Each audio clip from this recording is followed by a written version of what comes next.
Buhay na buhay ang mga alaala ng pamilya Duterte sa kanilang ancestral house sa Davao City. Ang kwento ng kanyang ate, pinatayuan daw ng apartment sa gilid ng kanilang bahay ang binatilyo noong si Digong.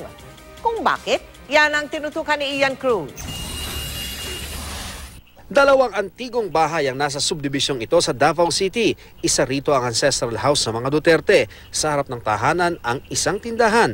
Ito ang tindahan ni Nanay Soling o Solida Duterte na ina ni President-elect Rodrigo Duterte.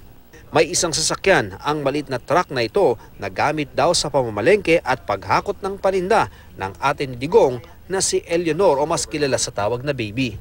Pinapasok kami sa bahay. This is my mother's chapel. Isa sa unang makikita paglagpas ng teres, ang altar na ipinagawa raw ng ina ni Duterte. Ito yung master bedroom. Sa silid ni Nanay Suling, naroon ang maraming larawan nila ng kabiyak na si Vicente, ama ni Digong na naging gobernador ng buong Davao. Naroon din ang ilang larawan na kuha noong May 31, 1966 na silver anniversary ng mga magulang ni Duterte. Makikita rin dito ang nooy high school student na si Duterte. Sa dingding sa ikalawang palapag ng bahay, makikita naman ang marami pang larawan. Ito. Tulad ng childhood photo ni Digong noong siya'y 3 hanggang 4 na taong gulang pa lang at kuha raw noong sa Danau, Cebu pa sila nakatira. Teenager na raw si Duterte nang tirhan nila ang bahay na ito. Kaya naman ipinagpagawa siya ng kanyang mga magulang ng sariling apartment sa gilid ng bahay. Hiwalay na lang siya doon kasi uuwi ng gabi, barkada, all that thing. Maingay, and then, you have to open the door and you wake up my parents.